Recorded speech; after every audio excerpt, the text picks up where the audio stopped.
Okay, let's start. So today we are doing chemical equilibrium. Just a heads up. So I prepped this whole PowerPoint and then I realized that maybe I was reaching a bit. For some of you, this might be the first time that we're doing the topic. So if we don't get through the whole PowerPoint today, don't stress, we will do it tomorrow. And that just means that the examples that I had planned will only be done tomorrow. So it means today we're basically just going to focus on the theory. Okay, so first up, what are you supposed to know by the end of this lesson? So I'm going to explain the difference between an open and a closed system because you have to be able to explain that in order to understand what chemical equilibrium is. We're going to be able to define chemical equilibrium, going to state Le Chatelier's principle, and then we're going to look at the three biggest factors that influences chemical equilibrium. And those factors are pressure, temperature, and concentration. And remember that pressure is only for gaseous reactions.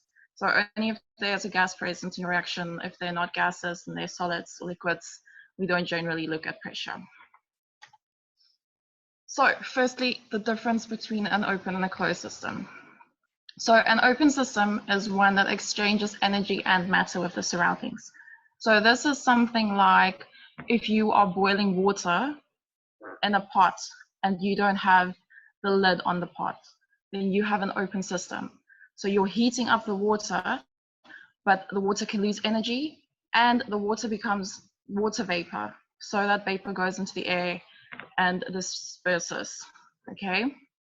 A closed system is one where you can exchange energy, but you cannot exchange matter. So that would be the example where you've got a pot and you've got the lid on top of the pot.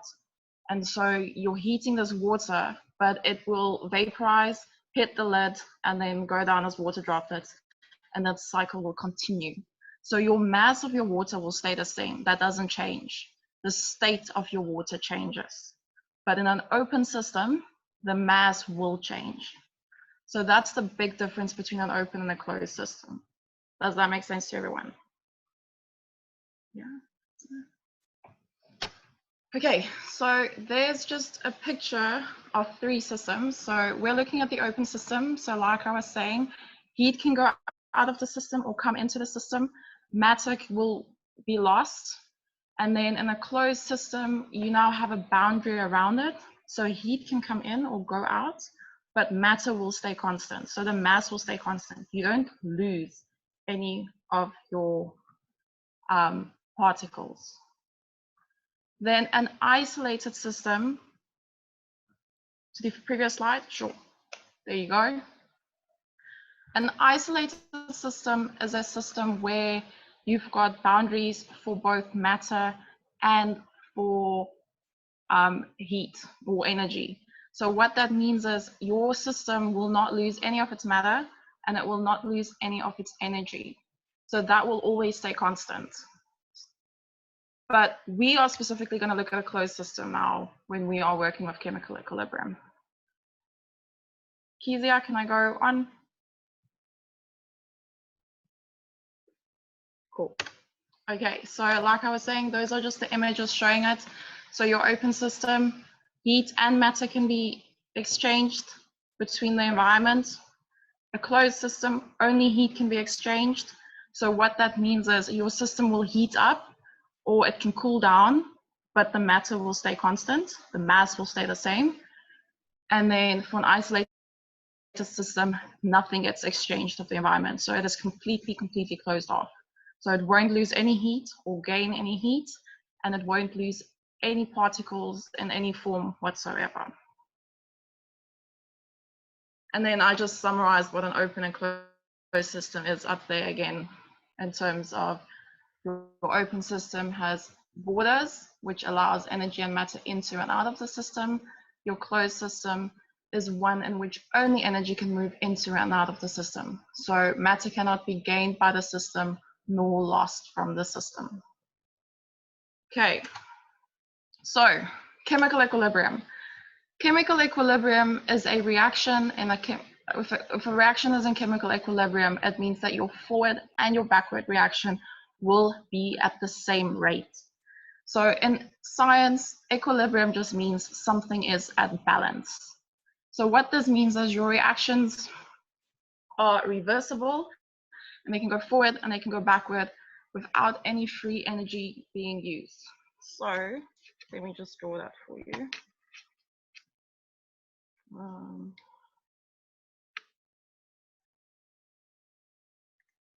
Okay.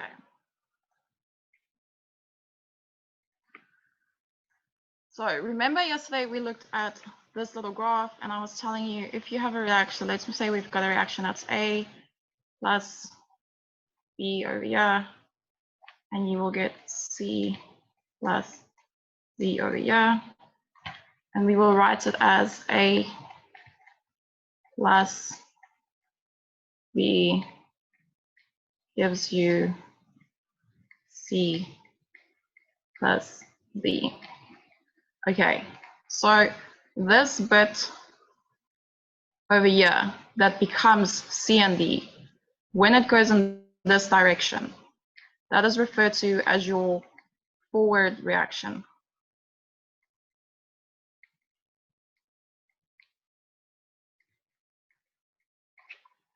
The reverse reaction would be this bit when C and D can become A and B. That would be your reverse reaction.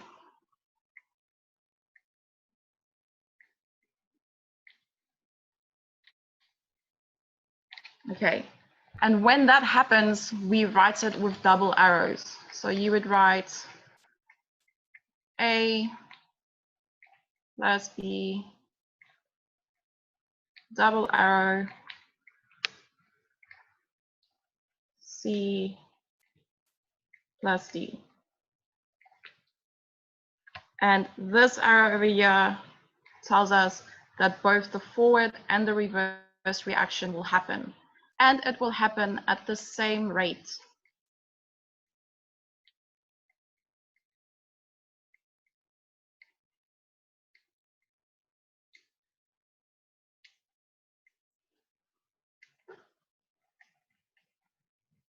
Okay, now one reason why that could happen is that, can I erase all of this?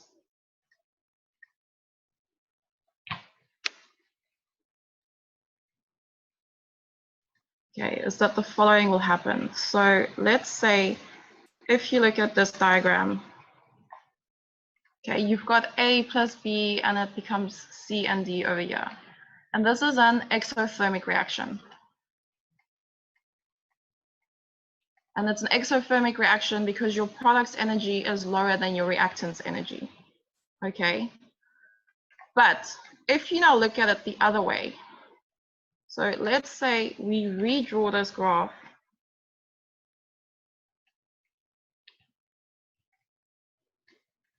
And now our reactance is over here and it goes up. Sorry, my drawing skills are bad. And this is now C plus D becomes A plus B. That's your reverse reaction that we were talking about over here. This reaction, on the other hand, now is an endothermic reaction. The reason being your reactants over here start off at a much lower energy than your products over here, which means you have to put in energy into the system to bridge this little gap over here. So it's going to take a lot more energy for these products to become reactants. So that means that in theory, this reaction wouldn't be in equilibrium. But for it to be in equilibrium, the following happens. They get their energy states to be very close to each other. So these two graphs change, and it ends up looking like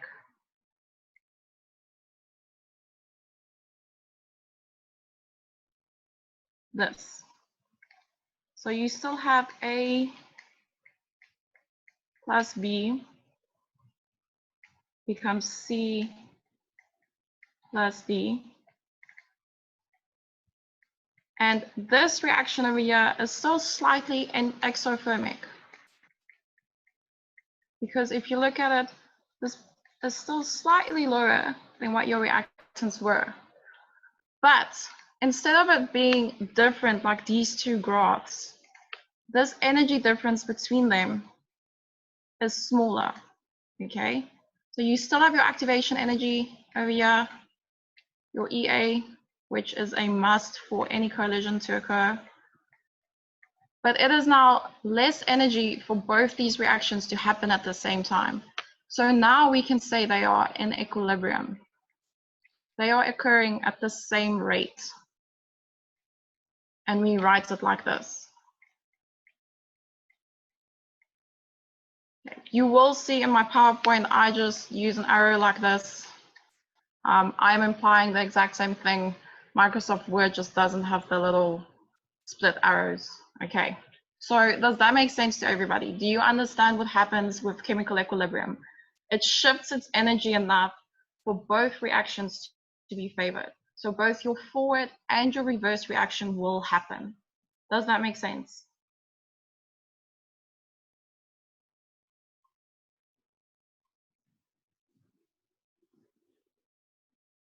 Okay, I'm hoping that's a yes.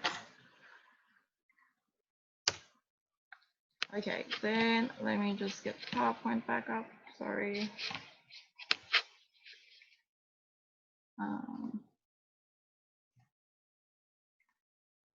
There you go. Okay, so that was what I was saying with reactions are reversible when they can go forward or backwards without any free energy being used. So that free energy that I was talking about was when I was showing you the two separate graphs and that energy gap was too big. So when it lowers that energy slightly, you now get it where the free energy is close enough for it to make sense to do it. Okay, so like I was explaining on the whiteboard, your chemical reactions can be written in one direction with a single arrow. And that just means it's only going from reactants to products. Or your chemical equilibrium reaction can be written as reactants to products and products to reactants. And that's the double arrow that I was showing you. And that just implies that these are now happening at the same rate. So very important on that comment, we are looking at the rate at which this reaction is happening. That does not mean that the concentrations of your reactants in your products are the same. The concentrations can still be different, but the time it takes for your reactants to break down to products is exactly the same time it takes for your products to break down as reactants. And that is why it's in chemical equilibrium. Okay, so when this happens, when the reversible reaction is able to happen, it's called dynamic chemical equilibrium. So dynamic chemical equilibrium just means that the reversible reaction, when the rate of the forward reaction equals the rate of the reverse reaction, and the amount of reactants and the amount of products remains constant. So that means that, think about it as you are standing in your garden and you're digging a hole. And at the same time that you are digging this hole, your sibling or someone in your family is standing next to you and they are filling that hole that you just dug. And you are digging the hole at the same rate that this person is filling it. So you are not making any headway with your hole and they're not making any headway with filling the hole. What you're putting out is the same as what you're getting in. Does that make sense? Okay, then just an example of this. So the reaction that I'm showing you is the forward reaction of hydrogen and iodine gas that bonds together to form hydrogen iodide. Okay, so if you look at the graph, then you will see that the orange bit is your forward reaction. So that is your reactants becoming the products. And you will always start off with a lot of reactants. That is why it starts off at the top of your axes, your y-axis.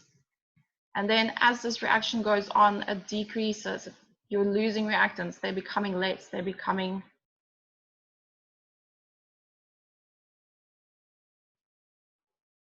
the model of the metal ball hitting one another display this. Are you talking about those gravity balls? No, that can't explain chemical equilibrium. That is just a form of energy remaining constant and Newton's laws being at play. Sorry. Okay, so back to the graph. As your reactants are being used up, they're becoming less and less and less. So that's why they're curving downwards, okay? If you look at the red curve upward, that is your products being formed.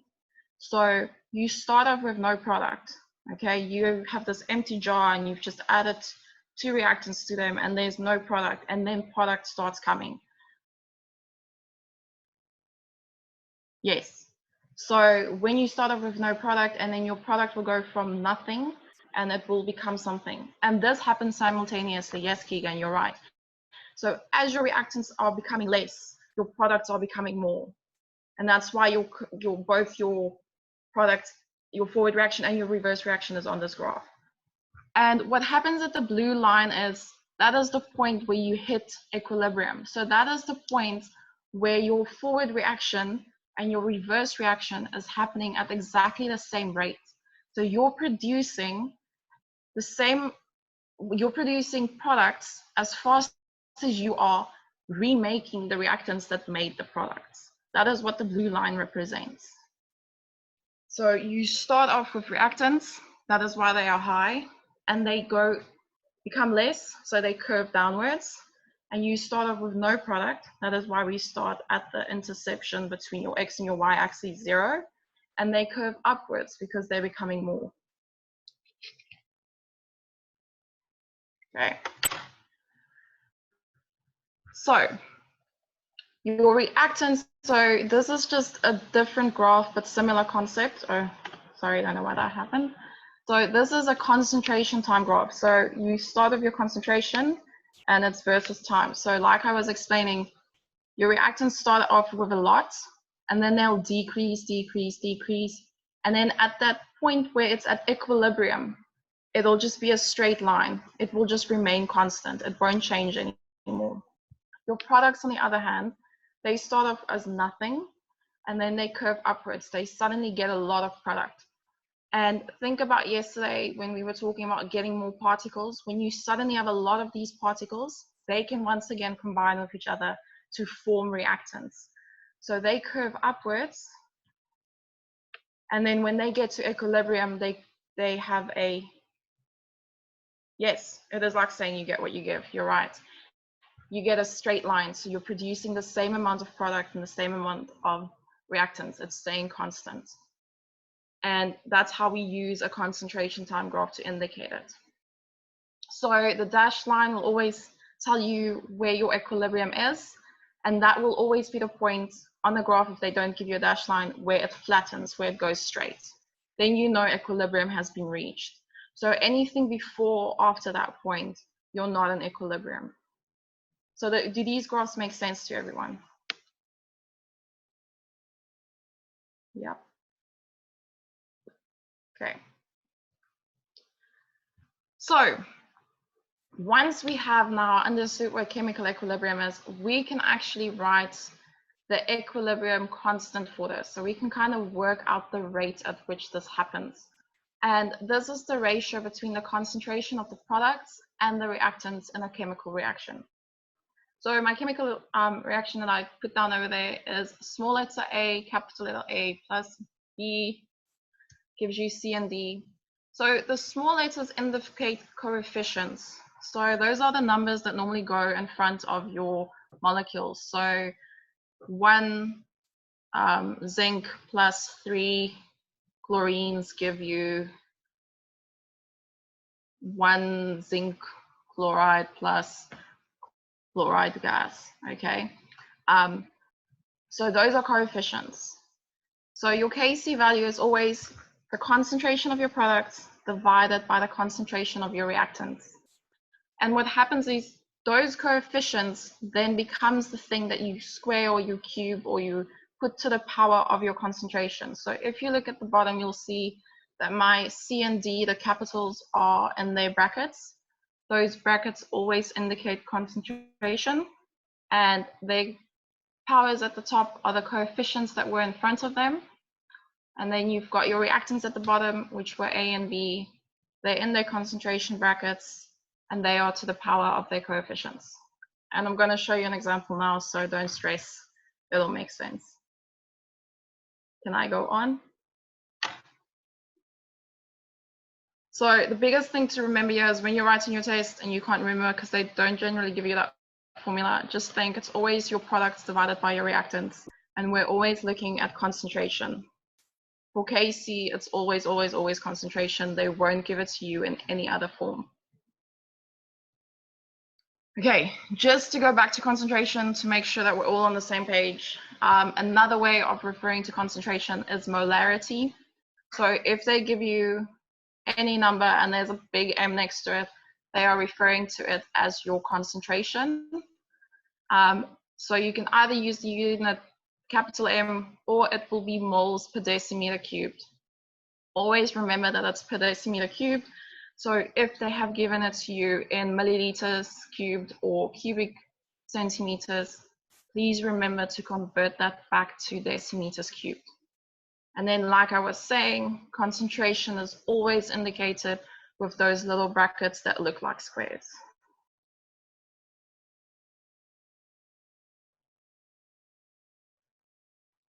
Okay, a heterogeneous reaction is a reaction where not everything is in the same state or it doesn't look the same. So actually can't think of one off the top of my head, but if you think about it in real life, think about making yourself a cup of Milo. If you have not dissolved all of the Milo in your milk, then it will make little particles of the Milo here and there. That's heterogeneous, so it's not all in one state. So not everything has become liquid, okay? And homozygous is when you have everything in the same state. So when you're making yourself Oros. Yeah, perfect. So raisins and peanuts and Oros, exactly. So hetero, they're different, they're opposites. Homo, they're the same. Okay, then the other thing about equilibrium constant that is very important is what you can and what you can't put into the constants. Okay, so you're allowed to put gas concentrations in there and you're allowed to put aqueous species in there. You are not allowed to put a solid in there or a liquid, a pure liquid. And the reason for that is a solid doesn't have a concentration. When you take magnesium powder, that is just magnesium. It doesn't have a concentration. It's not different. Nothing is happening. It's just pure magnesium. Okay. Same as with a pure liquid. If you take a pure liquid, I want to say water, then it doesn't have a concentration. Water is just water. You can't have 25 milliliters of, I don't know, hydrogen in water. Okay. A species is just referring to your specific substance that you're making. So the experiment solution. Okay. So when you're doing this and there's a solid in your reaction or a pure liquid in your reaction, and they will indicate it with an S or an L, you don't put it into your KC. You only put gases and aqueous solutions in your KC. Okay. So your KC value is obviously a fraction. And what happens is when it's a fraction, your denominator can be bigger or your numerator can be bigger. And which one is bigger will obviously indicate what you're getting more of, products or reactants. So let me just change my screen quickly. Okay, so imagine that we have the reaction A plus B gives you C, and I say 2 of A, 1 of B, and 4 of C. And I asked you to work out the Kc value in terms of what it would look like. So Kc is equal to products. Oops, that's wrong. Products, the power of its coefficient, over reactants.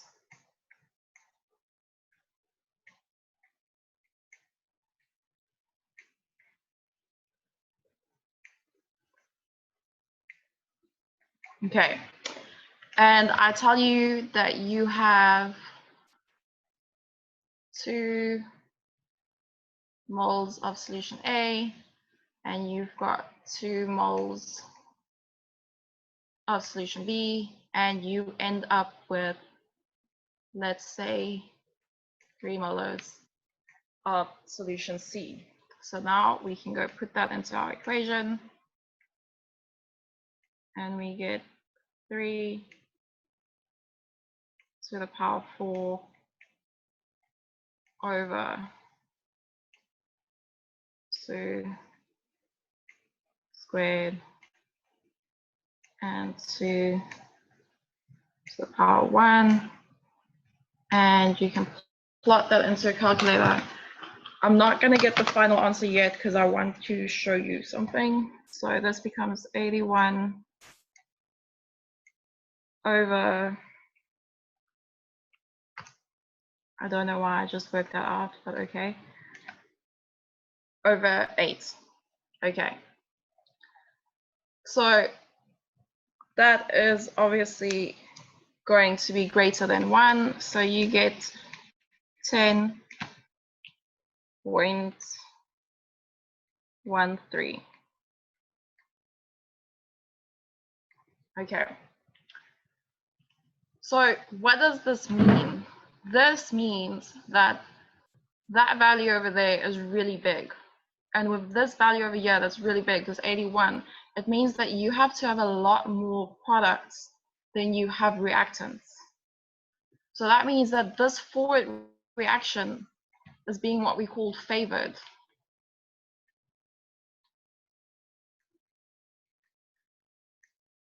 Okay. So this value being the Kc value being greater than 1, well, a lot greater, okay, means you've got more products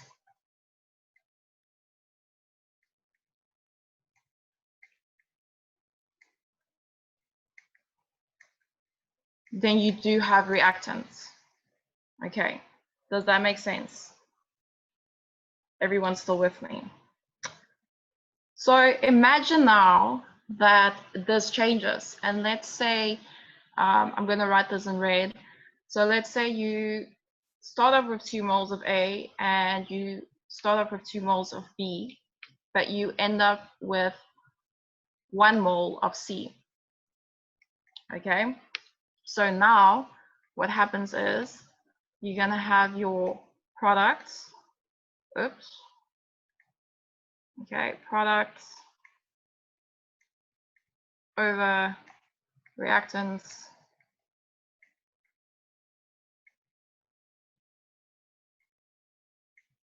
your Kc value doesn't tell you whether your reaction is endo or exothermic actually.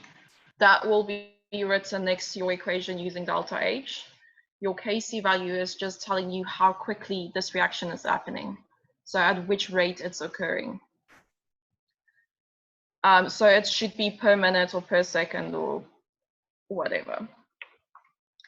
So now you end up with it being 1 over 8. Okay, and so this is suddenly your bigger number. And 1 over 8 is equal to 0.12, let's say 13, let's do it 2 decimal places. Okay, this value, Kc value, is smaller than 1. Okay, so what does that mean? That means that you have more reactants than you do products.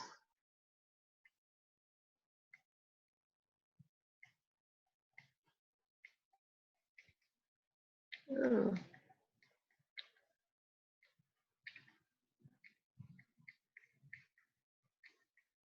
Yes, if they give it to you in mass, you always have to convert it to concentration. That formula is the formula for moles, and then you have to divide your moles by volume. So concentration is equal to N over V. Just remember that. If you want to find constant, so let me just write it there. So C, oh, C equals N over V. That is your concentration formula. So if they do give it to you in mass, you have to find your moles first. And once you have your moles, you divide it by your volume, and that will give you your concentration. Okay, back to the question though. So this now means that if you have more reactants than you do products, it means the opposite. So it now means this reaction, the reverse reaction, is being favored.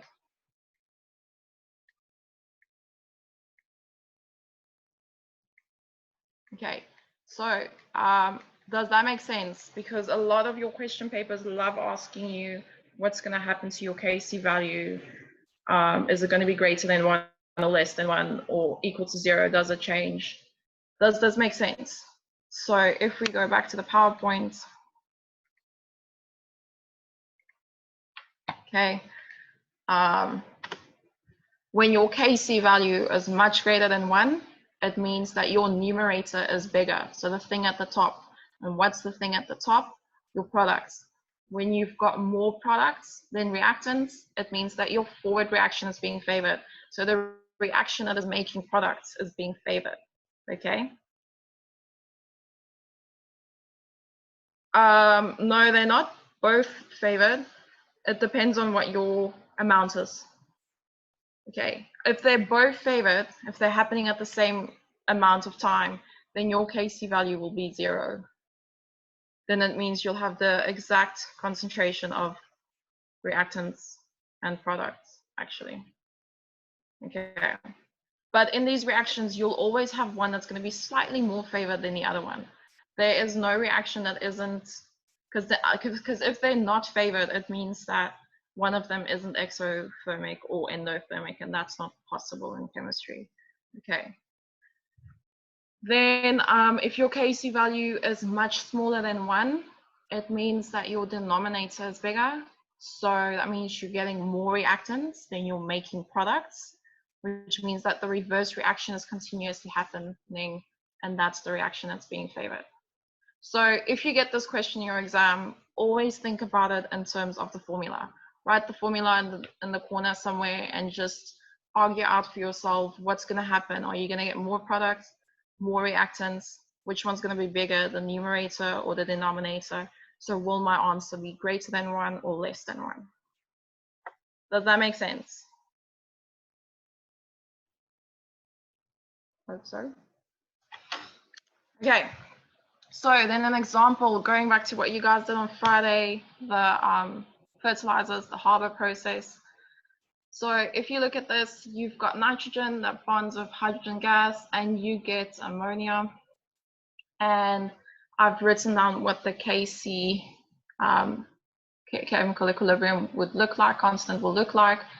So now we are going to start looking at what happens when we Keegan, if your Kc value equals 1, then it means that your products and your reactants are exactly the same. So they're equal. So when they're equal, it means neither of the reactions are being favored. They're both happening at the same tempo. But like I was explaining, that's not possible because one of your reactions will always have to be exothermic and one of the reactions will always be endothermic. So you might get a reaction that comes really, really, really close to 1, but it will never be 1 exactly.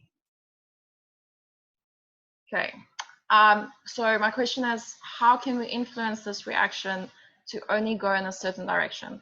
So the thing is with chemical equilibrium is, if you now have this system that's in a closed system and you're having reactions happening, we now want to do things to get it to go just in one direction, especially if you are making things like fertilizers, where you are trying to make a product that you want to make money out of.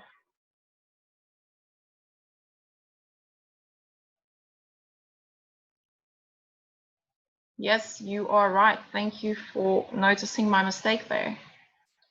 Let me actually fix that while we are at it.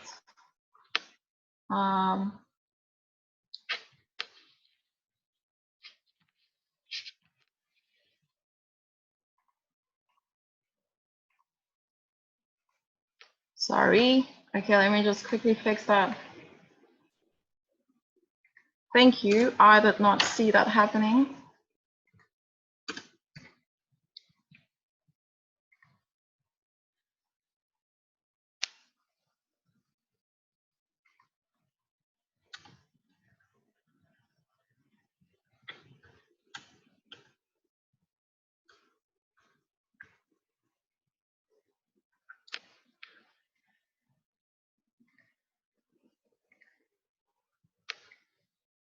Okay.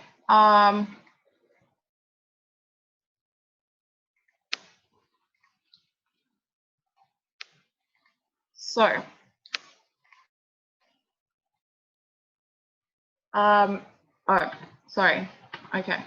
So we put stress on these reactions, and then that causes us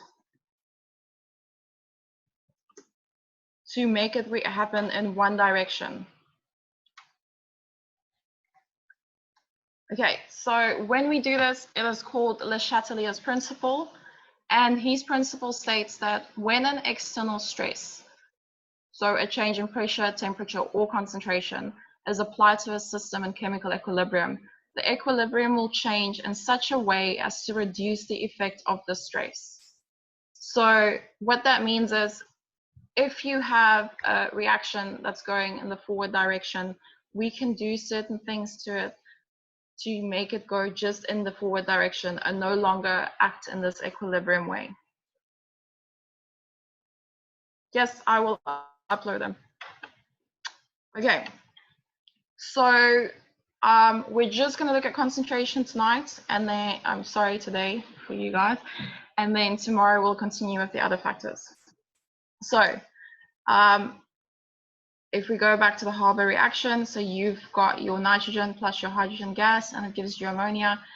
So when you think about concentration, you have to think about it in a balancing scale. So you've got your reactants on the one side and you've got your products on the other side. So if you're going to take something out of the reactants, it means that your balance is going to go skew, right? And when you take something out of your product side, it means it's going to go skew as well.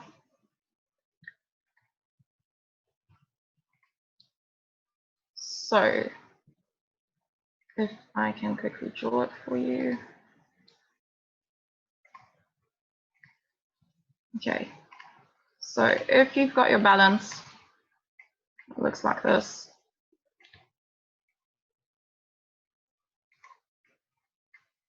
Okay, drawing wasn't my thing in school, sorry. Okay, so this is your reactants and this is your products. Okay, and imagine we have heaps in here and we've got heaps in here. Okay, now imagine that we take something out of the reactants. Okay, so what happens when you take something out of your reactants?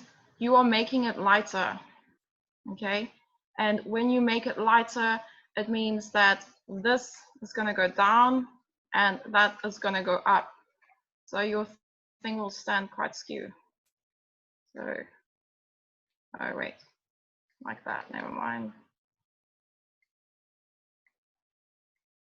Okay, and because the system is in chemical equilibrium, something has to happen now. So what needs to happen is chemical equilibrium always wants everything to go back to the way it was. So if you've taken reactants out, it's going to try and do something to get your reactants to balance again. So what does it do? It will take out product. So lose product. And what happens when you lose product? You are making reactants. So once that happens, this thing will go up again, this thing will go down again, and you end up the way you started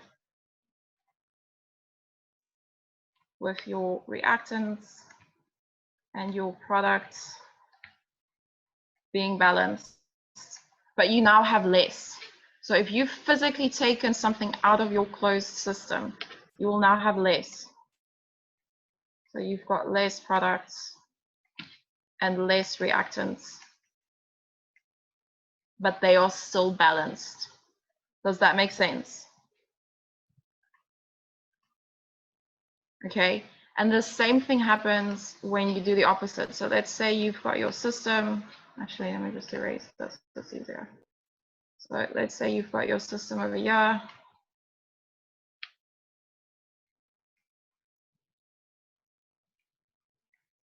Okay, and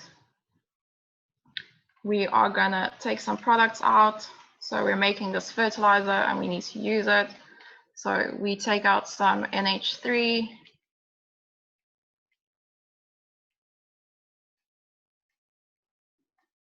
Okay, then this thing is gonna go skew again, but to the opposite side. So now it's gonna look like this.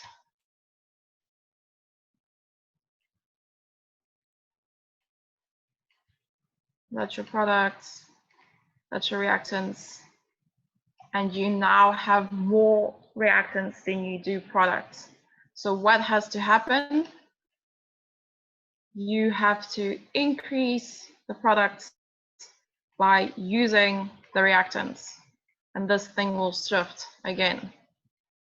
So then you get products, reactants. It is balanced once again, and you now have less reactants and more product that has been made. Does that make sense? Do you understand what's happening? So in an equilibrium system, when we think about concentration, we are thinking about it being balanced, okay? And as soon as you do something to this balance, so if you take reactants out of the system, then something has to happen to get that balance back. So what happens when you take reactants? You're going to use up products to make more reactants, okay? But if you do the opposite, if you take out products, then your thing's going to go skew again. So you're going to use up reactants to make more products to get to this balanced system. And what manufacturers do is they exploit that property of these chemical reactions, and they do it so that they can continue taking and get the most out of this reaction. So we are running out of time and I will continue tomorrow. But for your homework, please look at my question at the bottom where I ask you, if you think about the Haber process, imagine adding some nitrogen to the reaction. What will happen to the scale? Which way do you think it's going to go? And what's going to happen in order for the system to become leveled again? So are they going to have to give back products? Are they going to have to give back reactants? What are we going to have to do to make the reaction become level again? So that's your homework question. I will ask for an answer tomorrow. Tomorrow we will continue. Yes, you're right. So your forward reaction will be favored. We might as well answer it now. Your forward reaction will be favored. So what does that mean? It's the same one as the one that you guys have. I don't know why my stuff hasn't been put in there, but I will put it in there now.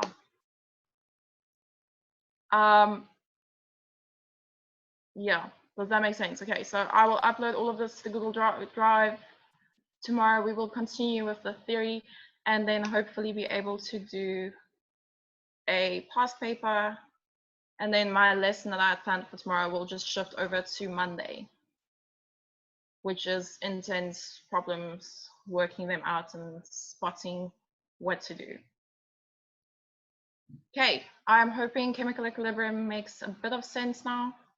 You can all write the KC, what it is, what it does, and at least explain concentration so far. And then tomorrow we'll do temperature and pressure and look at how they ask you in your questions. It was a pleasure, guys.